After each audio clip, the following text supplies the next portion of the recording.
फडणवीसांच्या सागर बंगल्यावर महत्त्वाची बैठक देखील पार पडलेली आहे। भाजप नेते सागर बंगल्यावरती बैठकीसाठी पोहोचलेले होते। प्रवीण दरेकर, गिरीश महाजन यांच्यासह इतर महत्त्वाचे नेते देखील फडणवीसांच्या सागर बंगल्यावरती पोहोचलेले होते आणि सध्या बैठक सुरू आहे। देवेंद्र फडणवीस यांच्या सागर बंगल्यावरती सध्या भाजप नेत्यांची महत्त्वाची बैठक सुरू आहे। प्रवीण दरेकर, रावसाहेब दानवे हे नेते या ठिकाणी पोहोचलेले आहेत आणि फडणवीस यांच्या उपस्थितीमध्ये महत्त्वाची बैठक सध्या सुरू आहे। विधानसभा निवडणुकांचे निकाल उद्या येणार आहेत, मात्र त्याआधीच महाविकास आघाडी असेल किंवा महायुती असेल यांच्या प्रमुख नेत्यांकडून बैठकांचं आयोजन जे आहे ते करण्यात आलेलं आहे। काल महाविकास आघाडीची बैठक पार पाडल्यानंतर उपमुख्यमंत्री देवेंद्र फडणवीस यांच्या याच सागर आणि मेघदूत हे दोन लागून असलेले शासकीय बंगले आहेत, त्या बंगल्यावर आता बैठक जी आहे ती सुरू झालेली आहे।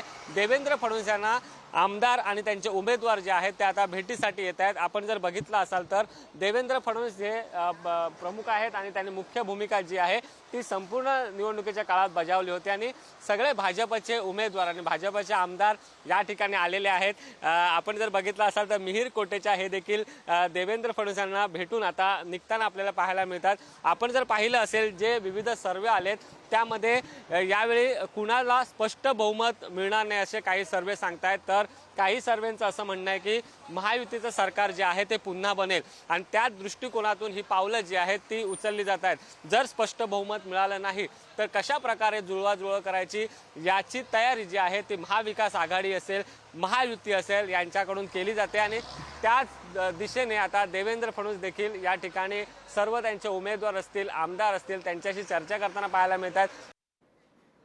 मनसे नेते बाळा नांदगावकर यांनी फडणवीसांची भेट घेतलेली आहे। निकालाआधी सागर बंगल्यावरती घडामोडींना वेग आलेला आहे। महायुतीकडून मित्रपक्षांशी सध्या चर्चा सुरू आहे आणि मनसेचे नेते बाळा नांदगावकर यांनी सागर बंगल्यावर जाऊन फडणवीसांची भेट घेतली।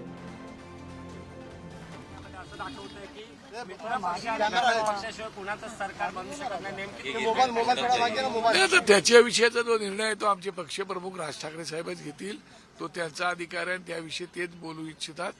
परंतु त्यांनी मध्यंतरी जे बोलले होते की मी सत्तेत सहभागी आम्ही हो काय असं त्यांचं वक्तव्य होतं, त्याच्यामुळे त्याच्यावरती निर्णय साहेबच घेऊ शकतात, मी त्याच्यावरती बोलू इच्छित नाही। मला असं वाटतं की महायुतीचं सरकार येईल असं मला चित्र दिसतं आहे इंटायर सर्वे घेतल्यानंतर, किंवा माहिती जी काय मला येते त्याच्यावरून मला वाटते महायुतीचे सरकार येईल। देवेंद्र फडणवीस यांची नेमकी कशा संदर्भात भेट होते काय? नाही, मी त्या पत्रिका देण्यासाठी कालिदास कोलंबकरच्या मुलाची पत्रिका देण्यासाठी आम्ही एकत्र आलो होतो, पण ते लगेच घाईने निघून गेले आणि मग मी थांबलो होतो। मग साहेबांना मी फडणवीस साहेबांना भेटलो, त्यांनी मला पाठिंबा शिवडीमध्ये दिला होता, त्यामुळे त्यांची भेट घ्यायची होती आणि मुख्यमंत्र्यांची भेट घ्यायची होती।